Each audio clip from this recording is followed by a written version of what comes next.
Bonjour à toutes et à tous et bienvenue sur votre chaîne YouTube académique Canal Bimer.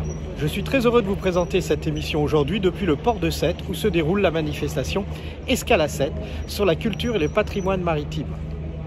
Aujourd'hui, nous allons aborder le domaine 4 du programme de l'examen et plus particulièrement les principaux outils pour la navigation. C'est Jean-Jacques Caillé, professeur de mathématiques et chargé de mission au pôle CAS qui vous présente cette vidéo. Très bonne émission à toutes et à tous. Bonjour, alors dans cette émission Canal Bimer, nous allons aborder le domaine 4 et particulièrement le sous-domaine de la navigation.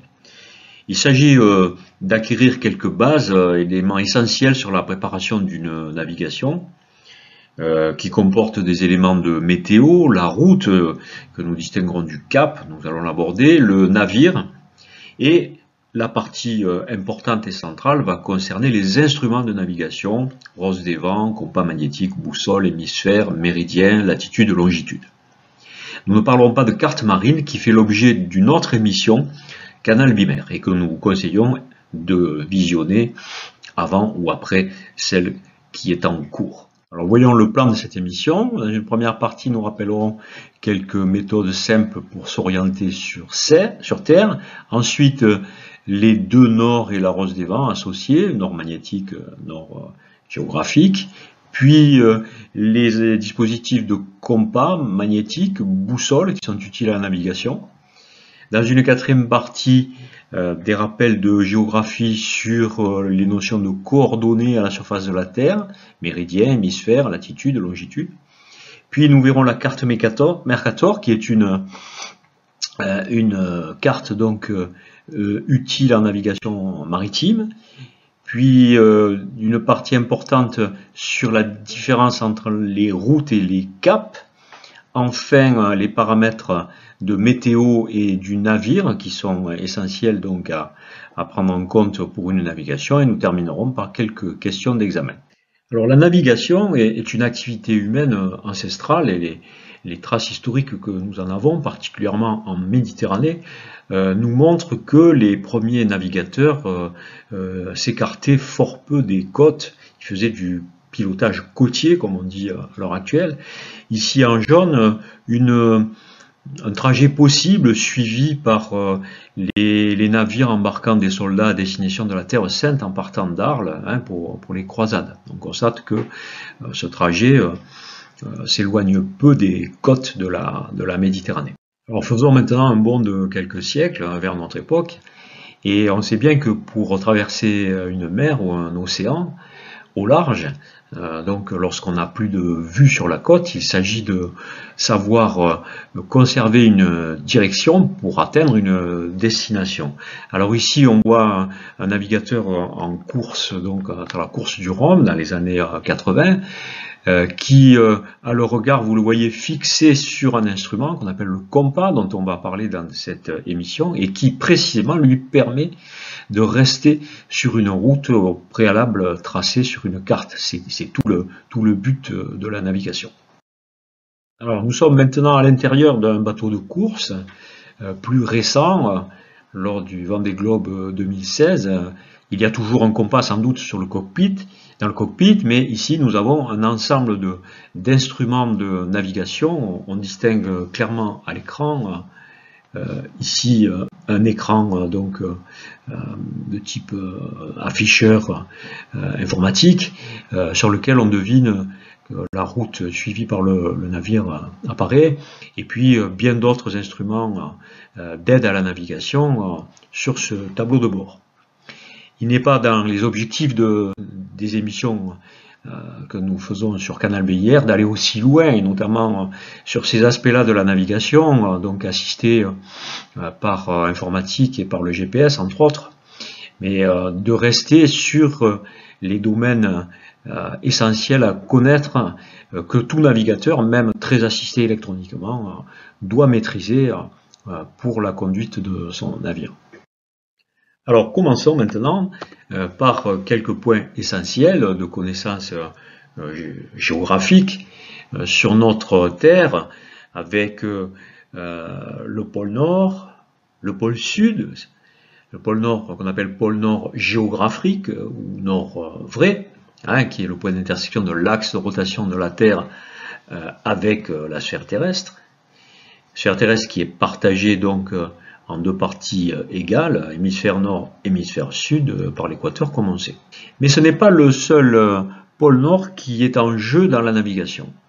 En effet, il existe un autre pôle nord, le pôle nord magnétique, qui correspond en fait au point de convergence des lignes du champ magnétique dans l'hémisphère nord, car comme on sait, notre Terre est un aimant en fait, au même titre que ceux qu'on peut rencontrer dans la vie courante, un immense aimant dont l'orientation en fait va coïncider pratiquement, mais pas tout à fait, donc avec celle des pôles, de l'axe des pôles.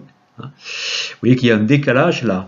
La courbe ici montre le déplacement de ce pôle magnétique qui n'est pas constant donc à la surface de la Terre et qu'il faut prendre en compte pour la navigation comme on va le voir. Alors, à cause du fait que le pôle nord géographique et le pôle nord magnétique ne sont pas situés au même endroit dans les zones arctiques, comme vous le voyez donc à l'écran, en tout point de la Terre, il existe un angle entre la direction de ces deux pôles. Cet angle s'appelle la déclinaison magnétique. Cette déclinaison magnétique, nous le verrons, est comptée positivement si le nord magnétique est à l'est du nord géographique et négativement si elle est à l'ouest, pour des raisons algébriques que nous découvrirons plus tard. Cette déclinaison est elle-même variable car nous savons que l'aimant formé par la Terre évolue constamment. Nous avons vu que ce pôle nord magnétique se déplace et donc cet angle de déclinaison est variable à la surface de la Terre géographiquement et dans le temps. Pour la navigation, il est important de connaître précisément la valeur de la déclinaison magnétique sur les lieux où nous allons effectuer notre navigation. Alors sur l'extrait de carte marine que vous avez à l'écran ici, vous voyez ce qu'on appelle une rose des vents. Nous en parlerons mieux dans une diapositive suivante. Et sur cette rose des vents, donc à droite ici, nous voyons une indication de la déclinaison. On nous indique qu'en mars 2021, cette carte est très récente, la déclinaison magnétique était de 1,30 degré vers l'est, ce qui explique le signe plus. Et dans la parenthèse, vous voyez un petit 9 minutes E qui signifie 9 minutes S. Ça veut dire que la déclinaison augmente annuellement de 9 minutes tous les ans. Donc la carte datée de 2020, donc un an de plus, 9 minutes de plus, donc actuellement la déclinaison doit être de l'ordre de 1,39 degré. Alors à l'écran, la fameuse rose des vents, qui se compose de 4 branches principales indiquant les 4 points cardinaux, le nord, l'est, le sud et l'ouest, avec les directions intermédiaires nord-est, sud-est, sud-ouest et nord-ouest, et un cercle gradué de 0 à 360 degrés dans le sens des aiguilles de la montre, sens horaire, en passant par 90 degrés pour l'est, 180 degrés pour le sud, 270 degrés pour l'ouest, et on revient à 360 degrés, soit à 0 pour le nord. Alors pourquoi cette rose s'appelle rose des vents? Parce qu'en fait, historiquement, le sens, enfin la direction d'où vient le vent est essentielle pour les navigateurs à la voile, ce qui explique donc l'association des deux mots rose et vent. Alors précisément, on indique toujours sur une carte marine la direction d'où vient le vent. Ici, la flèche bleue indique un vent de nord-est qui passe sur la graduation 60, dont la direction coupe donc le cercle à 60 degrés. Donc c'est un vent du 60 degrés, un vent dans le secteur nord-est. On indique sur les cartes généralement sa vitesse en nœuds, c'est-à-dire en nautique mile, 1000 nautiques par heure, ici 25. Et la symbolisation sur les cartes obéit à la règle qui s'affiche à l'écran, à savoir que sur une hampe qui est dirigée vers le centre de la rose des vents, donc qui indique la direction d'où vient le vent, se trouvent ce qu'on appelle des barbules, plus ou moins grandes, qui vont symboliser donc la vitesse du vent. Un triangle 50 nœuds, un trait de la longueur, de grande longueur par rapport au triangle, donc 10 nœuds, et un trait plus petit de longueur moitié, 5 nœuds. Ici donc à l'écran, un vent symbolisé avec une vitesse de 75 nœuds. Alors voyons maintenant la problématique qui se pose à tout navigateur, à savoir quelle direction prendre pour aller vers le nord vrai. Bon, ici à l'écran, à partir des côtes de l'Afrique du Nord, je veux traverser la Méditerranée en suivant un cap, comme on dit, nous préciserons le sens de ce terme plus tard, vers le nord vrai. Comment faire? Alors, la solution est connue depuis fort longtemps, depuis l'Antiquité, de par le fait de l'observation que les astres qui entourent la Terre décrivent donc une trajectoire dans le ciel. Alors le jour, il s'agit du Soleil, et nous savons que lorsqu'il est au point le plus haut de sa course dans l'hémisphère nord, il indique la direction du sud. Donc les autres directions cardinales s'en déduisent aisément. On peut utiliser pour cela sur Terre ce qu'on appelle un cadran solaire. Et la nuit, la course des étoiles va nous renseigner elle aussi sur la direction, notamment entre autres celle bien connue de l'étoile polaire, qu'il est assez facile de repérer dans le ciel à condition qu'il soit bien dégagé, et qui indique la direction du nord. Ce type de navigation, on appelle la navigation astronomique, est encore enseignée de nos jours, même si elle a été évidemment un petit peu remplacée par toutes les technologies modernes, mais permet de s'orienter assez facilement avec ses connaissances basiques. Nous n'entrerons pas dans le détail de la navigation astronomique dans ce cours. Il est naturel de se poser la même question pour la détermination de la direction du nord magnétique.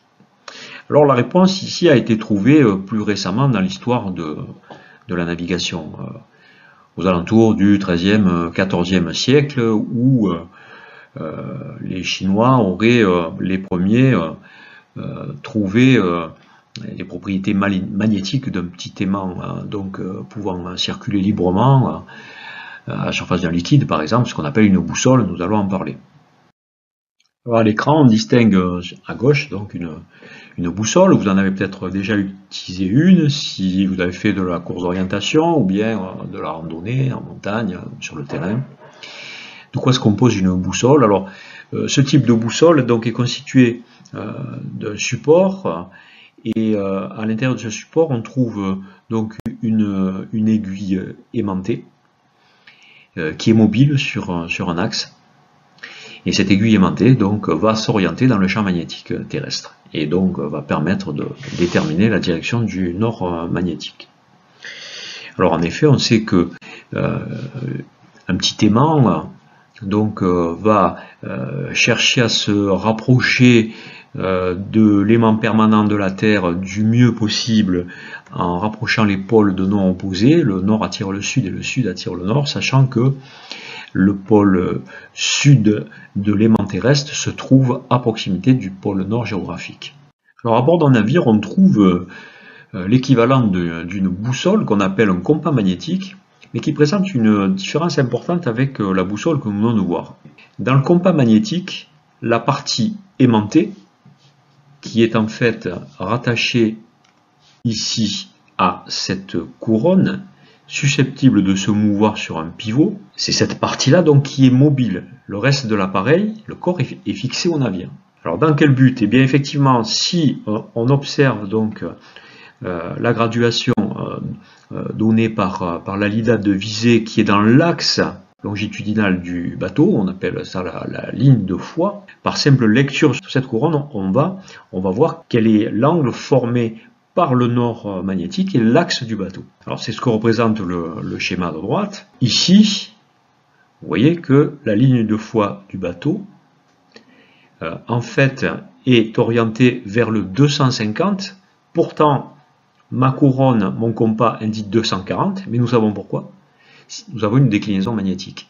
Ici, en l'occurrence, c'est une déclinaison magnétique est, donc ces 10 degrés doivent être rajoutés à l'indication de mon compas magnétique pour obtenir la direction de la ligne de foi de mon navire. Mais au petit calcul précédent, nous serons obligés d'amener une correction. Pour quelle raison? Eh bien, observons le phénomène à l'écran. Vous voyez qu'ici, on approche une masse métallique de l'aiguille de ma boussole, elle est fortement déviée. Et donc, en présence de masse métallique, mon petit barreau aimanté, il en est de même dans le compas magnétique, risque fort de me donner une direction différente du nord magnétique. C'est ce qu'on appelle la déviation du compas. Alors par définition, c'est l'angle formé par le nord magnétique et le nord compas, c'est-à-dire l'indication du compas. Quand la déviation présente un décalage vers l'ouest par rapport au nord magnétique, on la compte négativement. Si la déviation est décalée vers l'est, on la compte positivement. Donc chaque compas de navigation doit avoir un renseignement attaché, qu'on appelle la courbe de déviation du compas, qui me permet de me déterminer la correction à faire. Alors il se trouve que la correction à faire n'est pas la même suivant le cap compas. C'est l'objet de cette courbe. Ici, donc, je constate qu'au 240, qui est l'indication de mon compas, eh bien, je dois faire une correction de déviation de moins 1,5 degré, c'est-à-dire un décalage vers l'ouest du nord compas par rapport au nord magnétique. Il existe en plus du compas de route, du compas magnétique, un dispositif mobile qu'on appelle le compas de relèvement. Alors, il s'agit du même principe que la boussole, hein, et à quoi sert-il? Eh bien, en fait, c'est un système de visée, c'est-à-dire que lorsque je place l'œil en alignement avec l'alédade et donc un objet au lointain, ici le pied de ce phare, mon compas de relèvement va m'indiquer dans quelle direction par rapport au nord magnétique se situe donc cet objet. Dans quel but? Eh bien, de me situer quelque part sur ma carte, sachant que si je connais cet angle, en l'occurrence ici 120 degrés, je vise ce phare, comme vous voyez sur la carte de droite, et donc mon navire se situe forcément, si ma visée est juste, sur cette droite-là, hein, qui est orientée au 120 par rapport au nord. Alors ici, on suppose que le nord magnétique, là ici c'est le nord de la carte, que le nord magnétique et le nord de la carte sont peu différents. Alors faisons un premier point sur les notions que nous venons de découvrir, en commençant par les diverses appellations du nord. Le nord vrai, N indice V, qui est le nord géographique, le nord magnétique, noté N indice M, et le nord compas, noté N indice C, qui est le nord indiqué par lecture de mon compas, que ce soit le compas de relèvement ou le compas de route. Et les deux grandeurs associées qui sont la déclinaison magnétique, qui est notée grand D, indice M, et la déviation du compas, petit d. Alors, il y a des relations bien sûr entre ces grandeurs. Le nord magnétique, en fait, c'est le nord vrai plus la déclinaison, en tenant compte de son signe. Hein. Et le nord compas, c'est le nord magnétique plus la déviation du compas, comptée elle aussi algébriquement. Alors, on peut essayer de voir ça sur un schéma, avec l'exemple que vous avez à l'écran. Hein, vous y distinguez le nord vrai, ici, hein, qui est en haut de la rose des vents. Le nord magnétique qui est à l'est, à 20 degrés à l'est du nord vrai, ce qui signifie que j'ai une déclinaison positive, plus 20.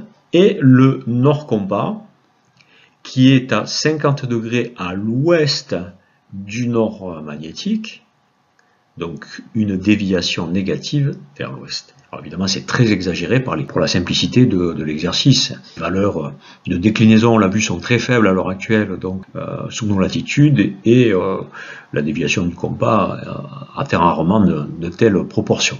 Et donc, si j'utilise maintenant ces relations, je vais en déduire que le nord compas, c'est le nord vrai auquel il faut ajouter la déclinaison et la déviation, c'est le nord vrai, moins 30 degrés, c'est bien ce que je constate sur le schéma. Il est recommandé d'ailleurs, si vous avez du mal à retenir ces formules, de faire un petit schéma. Alors sachez que si vous additionnez algébriquement la déclinaison et la déviation, on obtient ce qu'on appelle en navigation la variation du compas. En l'occurrence ici, la variation est de moins 30 degrés. Alors passons maintenant à la partie consacrée au repérage donc sur la Terre et en particulier aussi au moyen des coordonnées géographiques. Alors le schéma présente la Terre avec les deux pôles, l'équateur qui est un grand cercle de la sphère, un cercle dont le centre est au centre de la sphère, et le méridien de Greenwich qui est un autre grand cercle de la sphère, perpendiculaire au cercle précédent, et passant par un endroit bien précis donc dans la banlieue de Londres qui s'appelle Greenwich. Ces deux axes sont perpendiculaires, ces cercles se coupent perpendiculairement au niveau de l'équateur, de la même façon que des axes de coordonnées se coupent perpendiculairement pour opérer des points sur un plan. Voilà, ici donc un zoom sur la région de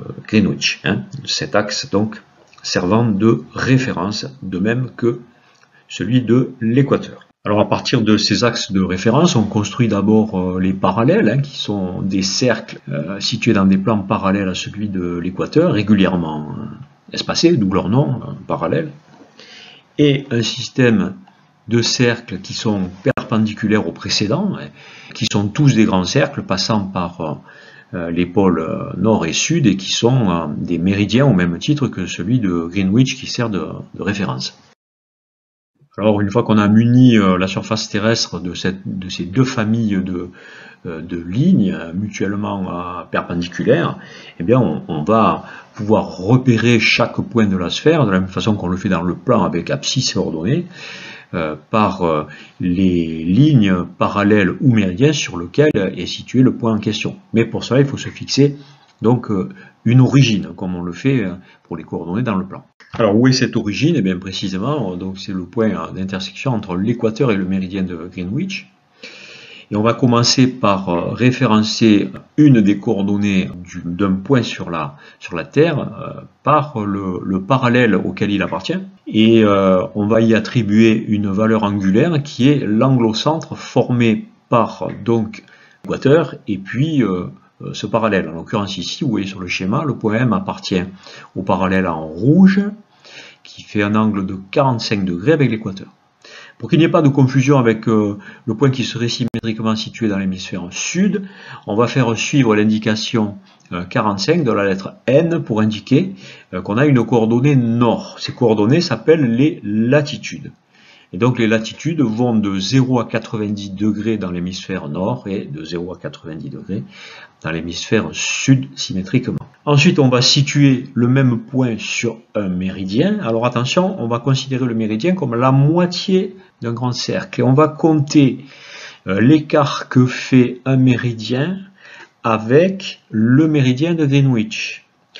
En comptant d'une part vers l'est, les méridiens ici, comme vous le voyez, qui sont comme celui qui est représenté en rouge. Donc ici, notre point M, le même que précédemment, se situe sur le seul méridien situé 60 degrés à l'ouest du méridien de Greenwich. On dira que sa longitude est de 60 degrés est. Pour un point situé de l'autre côté du méridien de Greenwich, situé à l'ouest, on fera suivre de l'indication angulaire la lettre W pour ouest. Donc les longitudes se comptent de 0 à 180 degrés à l'est et de 0 à 180 degrés à l'ouest. Alors il est tout à fait naturel de se demander quel est le plus court chemin pour aller d'un point A à un point B en navigation, que ce soit maritime, aérienne ou terrestre. Alors la réponse, nous la connaissons. Sur une sphère, le plus court chemin pour aller de A à B, eh bien c'est un arc du grand cercle passant par A et B. Cette route s'appelle une orthodromie. Alors, l'orthodromie pose un petit souci que nous allons voir tout de suite, en rapport avec les caps que nous avons définis avec la boussole, et vous allez comprendre pourquoi. En effet, partons du point A, et donc ici nous rencontrons un premier méridien, et nous voyons que l'angle que fait ce ce méridien avec le pôle Nord, alors on va supposer ici pôle Nord géographique et magnétique quasiment confondu, est de l'ordre de 100 degrés.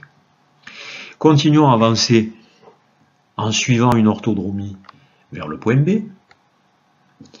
Et nous constatons que quelques méridiens plus loin, vers l'est, en l'occurrence ici, l'angle a augmenté. Nous avons maintenant un angle de 120 degrés. Et si nous continuons à avancer jusqu'au point B, cet angle ne cesse d'augmenter. Il est de l'ordre de 135-140 degrés lorsque nous arriverons en B. Autrement dit, pour suivre une orthodromie, si mon instrument de navigation est une boussole, je vais devoir changer constamment de cap. Alors, si je veux naviguer à cap constant, c'est-à-dire en conservant toujours la même indication de mon compas de route, eh bien, je vais décrire une courbe sur la sphère, en l'occurrence en bleu ici, qui sera plus longue que l'orthodromie. Oui, mais l'avantage, c'est que dès le départ après le point A et jusque tout au long de ma route, je vais conserver un cap constant, en l'occurrence ici 120 degrés. Alors une telle route à cap constant s'appelle une loxodromie. Nous voyons que la loxodromie semble être la voie à suivre. Oui, mais comment savoir et quel est le cap à prendre? Eh bien, pour ça, j'ai besoin d'une indication sur une carte. Et pour cela, il faut que la mesure que je fasse sur la carte me donne la bonne direction, la direction donc loxodromique. Cette problématique a été étudiée dans le passé et pour fabriquer une carte plane à partir d'une sphère, sachant que on est obligé de faire une projection parce que on ne peut pas mettre à plat une sphère. On a imaginé plusieurs systèmes de projection, mais celui qui a été retenu et inventé pour la navigation maritime, c'est ce qu'on appelle la projection cylindrique et plus précisément la projection Mercator. Alors, à l'écran, vous avez les trois types de projections qu'on trouve sur les cartes actuellement. Au centre, la projection dite conique, en fait, elle est plutôt utilisée en navigation aérienne, et la projection stéréographique ou projection du pôle qu'on peut utiliser aussi donc en navigation maritime. Voilà, donc la grande idée de Mercator, c'est de proposer une projection de la sphère sur un cylindre qu'on peut ensuite donc déplier à plat, de façon à ce que les mesures d'angle faites sur cette carte, sur cette projection, donnent bien les bons caps pour aller d'un point A à un point B en suivant une loxodromie. Alors à l'écran, là, nous avons une carte utilisant la projection de Mercator, on appelle ça un planisphère, la sphère mise à plat. Les espacements que vous voyez donc sur les échelles verticales, horizontales correspondent respectivement donc aux latitudes et longitudes. Donc partant d'un point situé donc ici en Amérique latine à ce niveau-là, et si je veux atteindre Portugal, ici, sur le continent européen, eh bien cette carte me dit que je dois garder un cap constant de 50 degrés. Alors bien entendu, ce ne sera pas la route la plus courte, c'est une loxodromie. Mais le bénéfice, vous l'avez compris, c'est que si je maintiens ce cap, et en dehors de toute autre circonstance qui pourrait me faire dévier, et qui existe, bien entendu, il faut les prendre en compte, mais si je reste sur une route située strictement donc dans cette direction, bien, je dois aboutir au point de destination voulu. Alors maintenant ici à l'écran, donc un exemple avec une échelle plus réduite dans le golfe de Cannes, le golfe de la Napoule. Si je prends le cap 50 degrés à partir de la pointe Saint-Marc, eh bien j'aboutis donc au niveau du cap de la Croisette, à condition bien entendu de maintenir ce cap constamment. Alors nous allons aborder maintenant la question des unités utilisées pour les distances et les vitesses, donc en lien avec les cartes, en navigation maritime. À commencer par le mille marin, en anglais nautic mile, désigné par les lettres NM. En fait, par définition, un mille nautique, c'est la longueur d'un arc de méridien. Alors, on est situé sur un méridien, ici, d'accord, voilà, intercepté par un angle au centre d'une valeur d'1 minute. Alors il faut savoir que le degré que vous avez l'habitude de rencontrer sous forme décimale, vous avez parlé de 12,5 degrés, hein, qui est une notation décimale, peut en fait se diviser en 60 parties égales. Chacune de ces parties est appelée une minute. Donc un degré c'est 60 minutes, et une minute à son tour peut être décomposée en secondes, mais c'est moins fréquent. Donc vous rencontrerez plutôt en navigation le degré suivi de la minute. Alors un petit calcul simple nous montre la valeur du mille nautique. En effet, la circonférence de la Terre, comme vous savez, est égale à 40 000 km. Donc si on partage ces 40 000 km en 360 parties, on a donc un arc de 1 degré, mais il faut encore diviser par 60 pour obtenir un arc d'une minute. Donc ça revient à mettre le 60 au dénominateur. Et donc si vous effectuez cette division, mais vous allez voir que vous allez trouver 1,852 km. Alors c'est une valeur à connaître. Un mille nautique, c'est 1,852 km ou encore 1852 mètres. Et 60 milles nautiques, donc qui correspondent à 1 degré, valent à peu près 111 km. Alors attention, les milles nautiques, en fait, ne peuvent être mesurés que sur les méridiens. En effet, les méridiens ont tous la même circonférence, quel qu'il soit, hein, qui est de 40 000 km. Mais il n'en est pas de même des parallèles dont la circonférence dépend, en fait, de la latitude. Ce parallèle donc a une circonférence beaucoup plus petite que celle de l'équateur. Alors ça a une conséquence sur les échelles de distance qu'on va trouver sur les cartes marines. Voyons maintenant l'unité de vitesse utilisée donc dans la navigation maritime comme dans la navigation aéronautique. Il s'agit du nœud. Alors par définition, un nœud c'est la vitesse à laquelle on parcourt 1 mille nautique en 1 heure. Donc pour calculer une vitesse en nœud, on divise la distance en milles nautiques par le temps en heures. Alors, un petit exemple numérique. J'ai un navire qui parcourt 24 000 nautiques en 1 heure et 50 minutes. Quelle est sa vitesse moyenne en nœud? Alors attention, 1 heure 50 minutes doit être convertie en heure décimale. Donc on va faire la division de 24 par 1 plus 50 soixantième, qui donne 1,83. Et donc 24 divisé par 1,83 donne environ 13,1 nœuds. Alors voyons cela de plus près sur un extrait de carte marine, en l'occurrence ici la zone de Belle-Île-en-Mer. En 1, nous voyons ici donc dessiner un parallèle, précisément le parallèle de latitude 47 degrés 20 minutes nord. En 2, ce parallèle est coupé par un méridien, ici, donc le méridien 3 degrés ouest. En l'occurrence, le point que je désigne avec le petit repère actuel, a pour coordonnées 47 degrés 20 minutes nord et 3 degrés ouest. Alors l'échelle des latitudes donc se trouve ici à gauche sur l'échelle verticale, d'accord? C'est ici que nous avons lu 47 degrés 20. Et l'échelle des longitudes est l'échelle horizontale. C'est là que nous avons lu donc 3 degrés ouest. Ensuite voyons 6 ici, ça représente l'intervalle d'une minute. Alors vous voyez que cet intervalle d'une minute est séparé en 10 parties égales, c'est-à-dire qu'en fait, ici, vous avez des dixièmes de minute. Donc attention, ces intervalles sont décimaux en fait. Hein. Voilà, une minute est partagée en 10 parties égales. Un intervalle ici d'une minute sur l'échelle verticale, sur l'échelle donc des latitudes, de la même façon est partagé en 10 parties égales. Bien. Et vous voyez tout de suite que cet intervalle n'a pas la même mesure que l'intervalle en minutes sur l'échelle horizontale. Et nous savons pourquoi. Parce que à la latitude à laquelle nous sommes, eh bien, le parallèle est plus court que le méridien. Hein, bien sûr. Ensuite, comment mesurer une distance sur une carte comme ça? Eh bien, on pourrait s'imaginer utiliser l'échelle de la carte, qui est située quelque part dans le cartouche de cette carte. C'est possible. Mais c'est pas comme ça qu'on fait en pratique en navigation maritime. On va utiliser un instrument, vous connaissez tous, qui est un compas. C'est pas un compas qui permet de tracer, c'est un compas qui permet de reporter.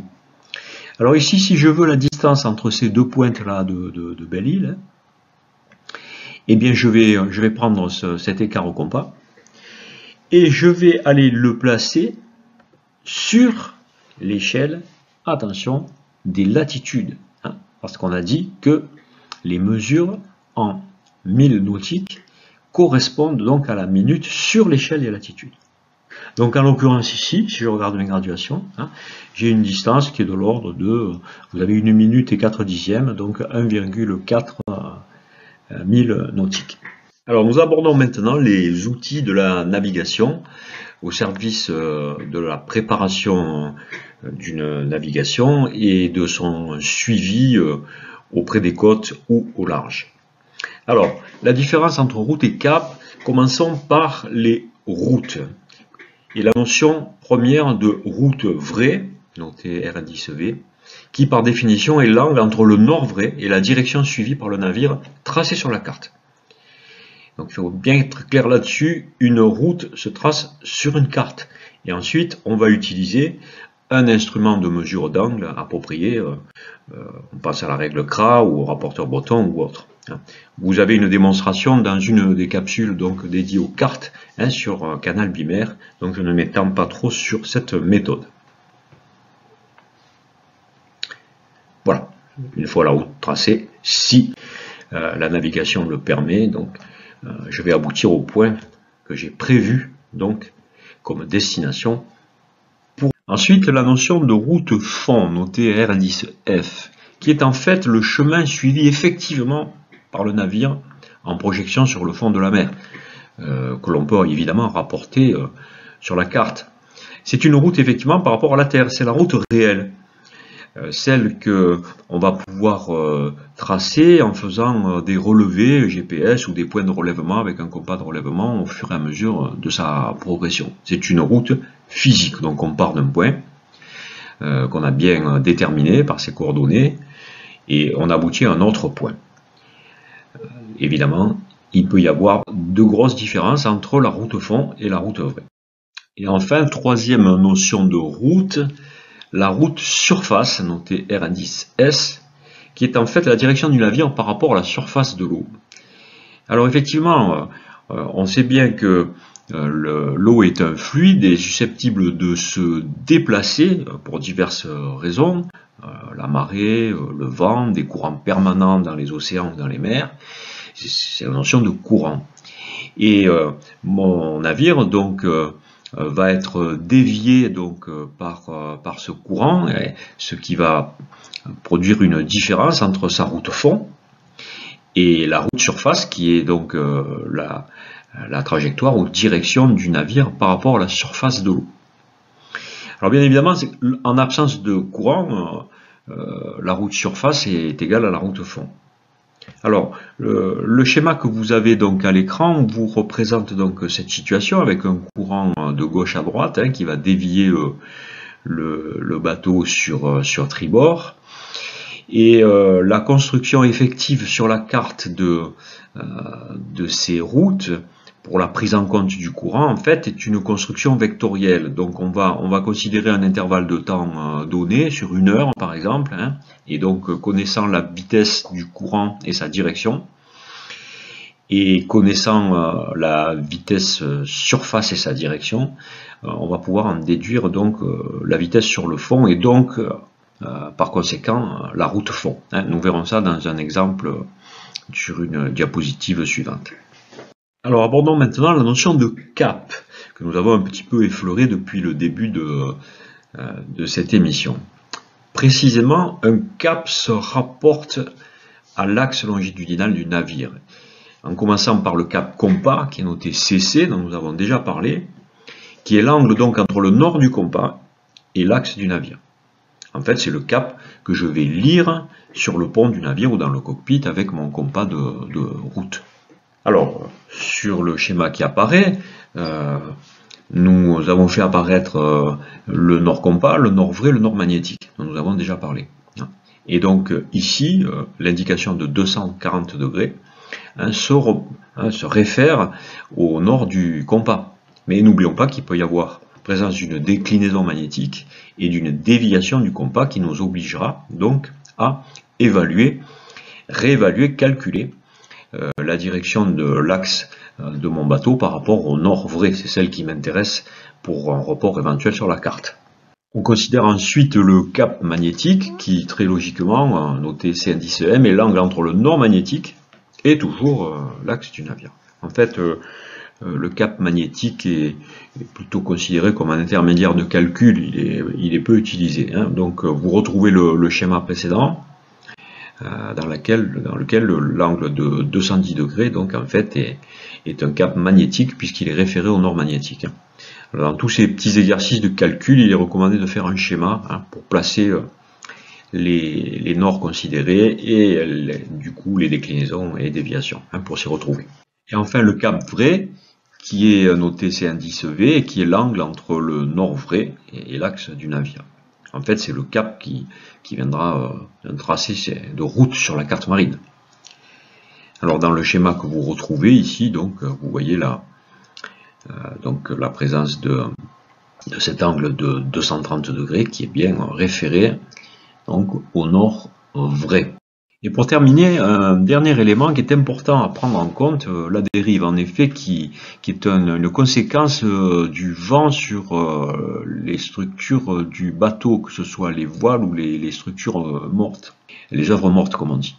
En fait c'est l'angle entre le cap vrai et la route surface. Et donc, suivant la direction du vent, la dérive pourrait être positive ou négative. Alors, précisons cela. Sur les schémas ici, vous avez donc une représentation d'un bateau à voile qui prend le vent sur bâbord et qui va donc dériver sur tribord.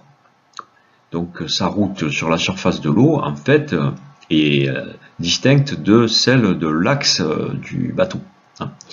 Dans ce cas-là, la dérive est positive, sera comptée positivement. Inversement, pour un voilier qui serait en tribord à mur, à ce moment-là, la dérive donc serait bâbord et comptée négativement. Alors ces phénomènes sont très sensibles sur les voiliers, notamment pour les allures qui sont proches du vent, mais se manifestent aussi, bien sûr, sur des navires à moteur, et d'autant plus que leur prise au vent est importante. Alors faisons un petit point d'étape pour conclure cette partie sur les routes et caps. Quelle différence entre la route et le cap? Eh bien, une route se réfère à une carte. En fait, elle se travaille sur la table à cartes, au traceur de route avec des dispositifs modernes d'affichage à l'aide du GPS, entre autres. Ce travail, en fait, c'est plutôt celui du navigateur du bord. En revanche, les caps se réfèrent toujours au bateau.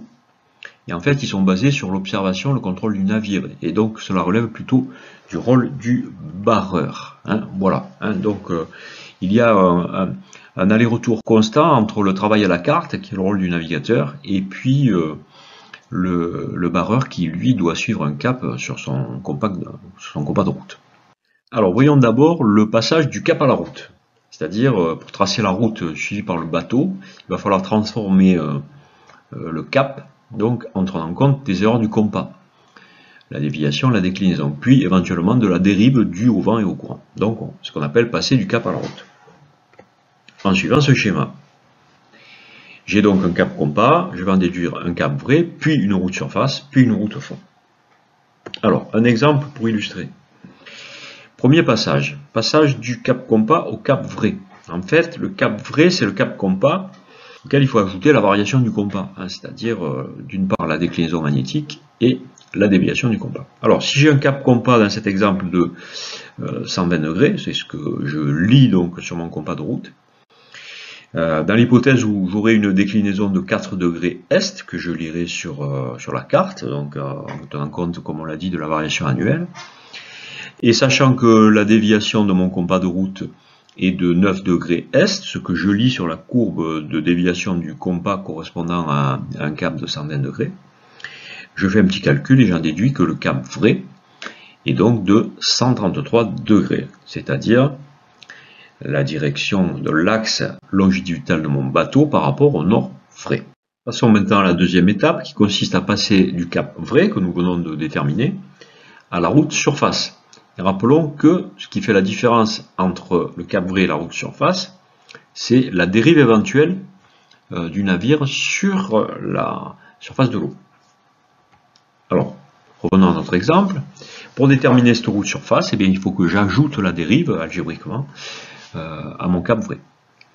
J'avais déterminé un cap vrai de 133 degrés.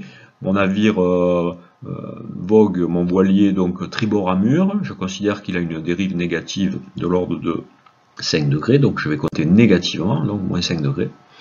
Et donc la route surface, c'est 133 degrés, moins 5 degrés, c'est-à-dire 128 degrés. Enfin, dernière étape, pour obtenir la route fond que je pourrais tracer sur ma carte, il va falloir que je tienne compte d'un éventuel courant, ce qui fait la différence entre la route surface, comme on l'a dit, et la route fond. Alors, ici je vais être amené à faire une construction vectorielle comme on l'a expliqué. Reprenons notre exemple. J'ai déterminé une route surface précédemment de 128 degrés. Mais je constate, je me renseigne, et je constate que j'ai un courant prévu dans la météo du jour de 2 nœuds de direction 250 degrés.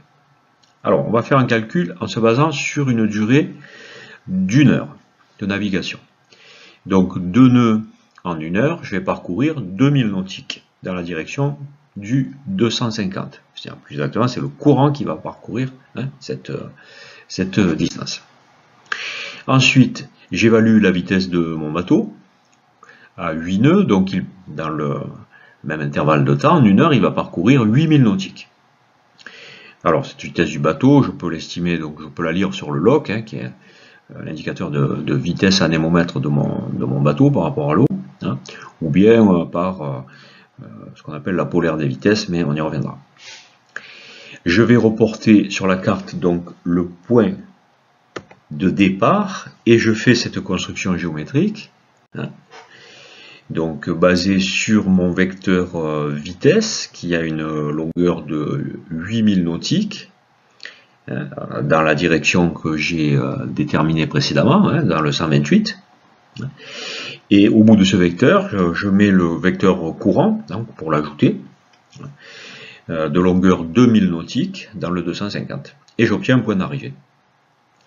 Voilà, compte tenu de tous ces paramètres de la navigation, je peux maintenant tracer une route fond dans la direction ici du vecteur vitesse bleu, entre le point de départ et le point d'arrivée. Alors bien entendu, la situation peut s'inverser et donc on peut avoir besoin de passer de la route au cap, c'est-à-dire prévoir une route tracée sur une carte et tenir compte de l'ensemble de ces paramètres pour donner un cap au barreur. C'est ce qu'on appelle passer de la route au cap. Donc on va inverser le processus précédent, donc on ne va pas revenir sur tous les détails et les calculs qu'on a vus précédemment. Simplement, au départ, il va falloir penser à inverser la construction géométrique et donc en mettant le vecteur courant à l'origine de la route de façon à contrer la dérive. Et puis ensuite, on va inverser les calculs vus précédemment en prenant en compte les informations dont on dispose. Voilà, on se trouve clairement donc dans la situation où c'est le navigateur qui va donner le cap au barreur. Alors venons maintenant au point 7 sur la météo. Bien entendu, préparer une navigation et la maintenir en cours de route consiste à prendre en compte les éléments importants que sont le vent, l'état de la mer, les courants, etc. Alors pour le vent, il faut connaître un petit peu ce qu'on entend par échelle de Beaufort, vous savez à l'écran donc les divers degrés de 0 à 12 avec les vitesses de vent correspondantes. Alors c'est l'échelle de Douglas qui donne donc une hauteur de vague estimée sur une échelle allant de 0 à 9. Bon, ces termes Douglas et Beaufort donc ont été détaillés dans une capsule vidéo dédiée à la météo. Il est bien évident que la hauteur des vagues et donc de la houle aussi va donc jouer un rôle sensiblement important pour la question de la stabilité du navire à la gîte notamment, mais aussi au pilonnement et autres phénomènes qui peuvent perturber la navigation. Alors dans la prise en compte de la météo, bien sûr, les phénomènes de perturbation de front sont importants et je vous renvoie là à les émissions plus détaillées sur ces phénomènes sur notre chaîne Canal Bimer, ici à l'écran, donc de gauche à droite une carte isobarique, ensuite à sa droite une animation satellite sur un radar qui montre les évolutions notamment des températures et des nuages, et puis en dessous une carte des vents avec les symboles que nous avons expliqués sur la vitesse et la direction du vent. Alors nous avons envisagé l'influence des courants pour la navigation. Ici donc à l'écran une carte des courants permanents en Méditerranée. Et bien sûr les courants dus aux marées qui sont extrêmement importants suivant les zones et dont il faut prendre en compte bien sûr la direction et la vitesse sur des cartes spécialisées. Ici donc à l'écran donc une carte de marée, apparemment de marée descendante, comme on le voit sur la photo de droite. Alors, bien entendu, dans la préparation d'une navigation, il est important de connaître les capacités de son navire. Alors pour le voilier, nous l'avons évoqué, il est un diagramme qui peut être utile, qu'on appelle le polaire des vitesses, vous l'avez à droite à l'écran, qui donne une évaluation de la vitesse surface d'un voilier en fonction donc de la direction et de la force du vent apparent. Cette polaire des vitesses en fait est fournie par le constructeur. Bon, c'est une évaluation moyenne, elle doit être affinée par le skipper, notamment les skippers en course, en situation réelle de navigation. Il faut savoir qu'il existe maintenant des logiciels dits de routage qui vont utiliser la polaire de vitesse du navire, combinée avec la prévision météo, pour tracer la meilleure route en termes de temps de navigation. Alors le critère temps évidemment est important en course. C'est pas forcément le critère retenu en marine marchande, dans lequel évidemment on va prendre en compte aussi des questions économiques de dépenses de carburant. Voilà. Donc il existe aussi des logiciels très spécialisés pour la navigation marchande. Alors mentionnons la notion de fardage, qui est une notion importante, qui désigne en fait la prise au vent d'un bateau ou d'un navire. Bon, cette prise au vent, évidemment, joue un rôle important quand on remonte au vent, parce que donc elle affecte directement les performances, donc en augmentant la traînée sur les œuvres mortes, et donc entraîne une dérive significative, on en a parlé.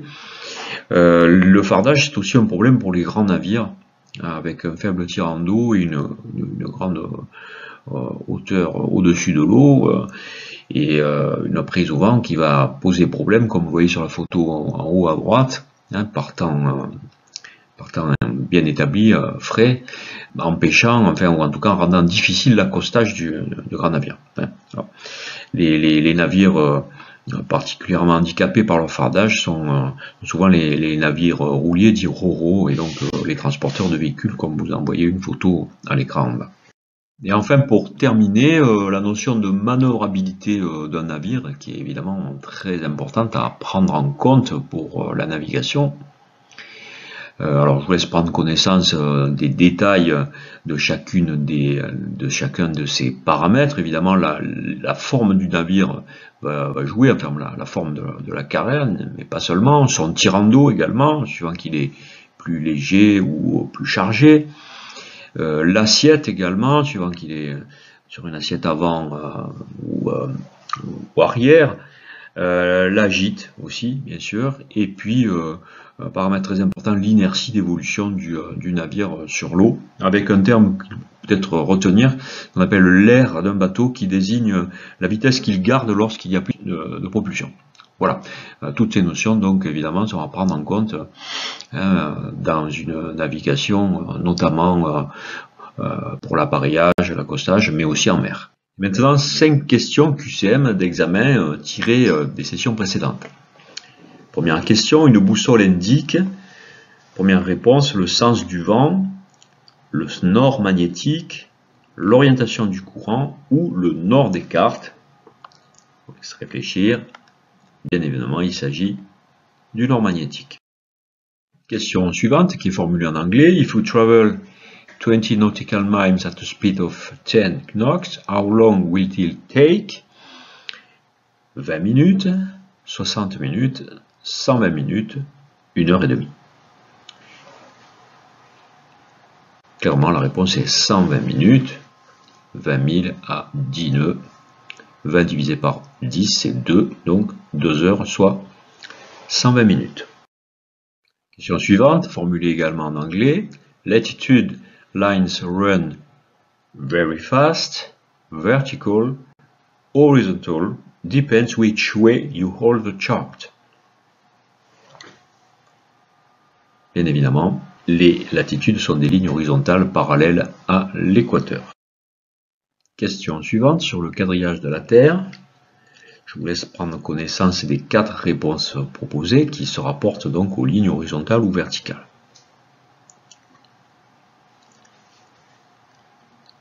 La réponse est la dernière. Les lignes horizontales sont des parallèles et représentent des latitudes allant de 0 degré à 90 degrés nord et de 0 degré à 90 degrés sud. Et enfin, dernière question, sur une carte internationale, un marin indique un relevé 47 degrés 27 minutes N, 5 degrés 05 minutes W. Que représente-t-il? Ce sont les caps successifs à suivre pour entrer au port, ou bien ce sont les coordonnées d'un point lu sur son sondeur, ou bien ce sont les coordonnées d'un point situé à une latitude de 5 degrés 5 minutes et une longitude de 47 degrés 27 minutes, ou ce sont les coordonnées d'un point situé à une latitude de 47 degrés 27 minutes et une longitude de 5 degrés 5 minutes. C'est encore la dernière réponse qui était la bonne. Nous arrivons à la fin de cette émission. Nous souhaitons une bonne préparation de votre examen.